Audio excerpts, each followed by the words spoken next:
জয় মা বলে জয় গুরুদেব। নমস্কার, অ্যাস্ট্রো বিআরএসে সকলকে স্বাগত জানাই। আশা করি সকলে ভালো আছেন। আজ আবার মান্থলি রাশিফল নিয়ে আলোচনা করব। আজকে আলোচনা করব 2025 মার্চ মাস কেমন যেতে চলেছে মেষ রাশির জাতক বা জাতিকাদের সেই নিয়ে। শুরুতেই বলবো, এই আলোচনা আপনাদের জীবনে 40 থেকে 50 ভাগ ফলিত হবে। কেউ দয়া করে ভাববেন না এটা আপনাদের জীবনে 100% ফলিত হতে চলেছে। এর উদ্দেশ্য হচ্ছে যা কিছু ভালো রয়েছে তা দেখে যেন আরও ভালোভাবে প্ল্যান করতে পারেন, এবং যা কিছু খারাপ বা নেগেটিভ রয়েছে তা দেখে যেন সতর্ক বা সাবধান হতে পারেন। যাদের ব্যক্তিগত লগ্ন গোষ্ঠীর গ্রহের স্থিতি অত্যন্ত খারাপ, দশা খারাপ চলছে, তাদের ক্ষেত্রে কিছু বৈষম্য হতে পারে। আর বেশি দেরি না করে শুরু করবো আলোচনা। শুরুতেই বলবো, যারা মেষ রাশির বিদ্যার্থী পরীক্ষার্থী রয়েছেন তাদের উদ্দেশ্যে আপনাদের কিন্তু এই মাসটা মোটের ওপর ভালো যাবে। 60% আপনাদের পজিটিভ ফল পাওয়ার সম্ভাবনা রয়েছে। তবে যারা পরিশ্রম প্রয়াস করছেন তাদের উদ্দেশ্যে বলছি, এবং পরিশ্রম করতে হবে, তা না হলে আপনাদের মন মতো সফলতা কিন্তু আসবে না। এবং সবারই জন্য বলবো, বিশেষ করে যারা উচ্চশিক্ষায় রয়েছেন তাদের জন্য, যে আপনারা যারা সরকারি পরীক্ষার জন্য চেষ্টা করছেন তাদের জন্য কিন্তু বিশেষভাবে ভালো ফল আশা করা যায়। এবং যারা তন্ত্রমন্ত্র জ্যোতিষ নিয়ে পড়াশোনা করছেন, উচ্চশিক্ষায় রয়েছেন, গবেষণামূলক পড়াশোনা করছেন, তাদের জন্য সময়টা কিন্তু 60% ভালো যায়। এবার বলবো, যারা প্রেম ভালোবাসা লাভ রিলেশন রয়েছেন তাদের উদ্দেশ্যে। যারা প্রেম ভালোবাসা লাভ রিলেশনে রয়েছেন তাদের কিন্তু ঘোরাফেরা হবে, আনন্দ হুল্লোড় হবে, খরচ বাড়বে, ইচ্ছে মতন ঘোরাফেরা করতে পারবেন আপনারা। কোনো ভালো জায়গায় গিয়ে খাওয়া দাওয়া, আনন্দ হুল্লোড় কিন্তু এই মাসে আপনাদের থাকবে। তার সাথে ইগোর সমস্যা, মতান্তরও হতে পারে, এবং পুরনো কথা নিয়ে কিন্তু মনোমালিন্য, বচসা এগুলোও থাকবে, চাপা জেদ থাকবে। নতুন যারা লাভ রিলেশনে যেতে চাইছেন তাদের জন্য কিন্তু এই মাসটা পজিটিভ। পুরনো প্রেম অনেকের ক্ষেত্রে কিন্তু ফেরত আসতে পারে।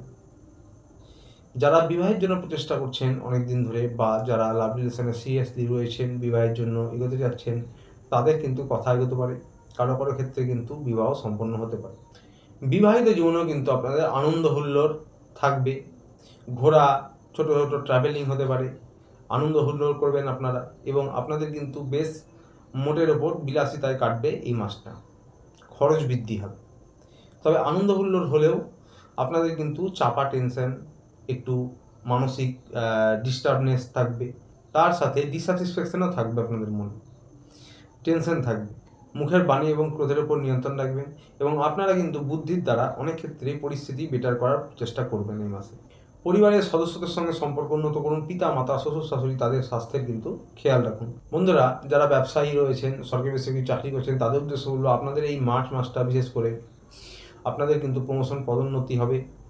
ব্যবসার জন্য কিন্তু মোটের উপর এই মাসটা ভালো যাবে আপনাদের, ব্যবসার প্রচার প্রসারের জন্য, এবং আপনারা কিন্তু যে কোনো শুভ কিছু এই মাসে করতে পারেন।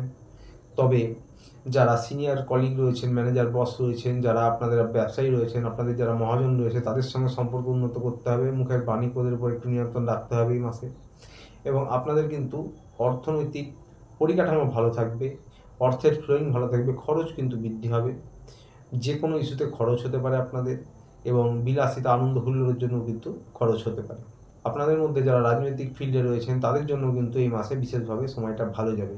তবে বললাম, মুখের বাণী ক্রোধের উপর নিয়ন্ত্রণ রাখতে হবে, তা না হলে প্রতিযোগী বা গুপ্ত শত্রু কিন্তু মাথা চাড়া দিতে পারে।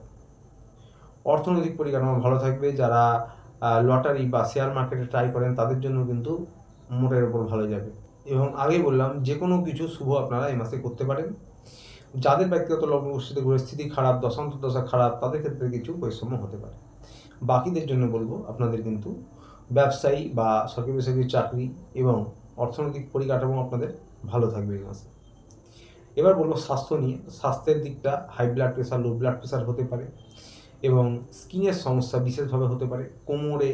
কোমরের নিচের অংশে ইউরিনাল কোনো সমস্যা হতে পারে, লোয়ার অ্যাবডোমেনের সমস্যা হতে পারে, বা ব্যথার সমস্যা হতে পারে কোমরের অংশে।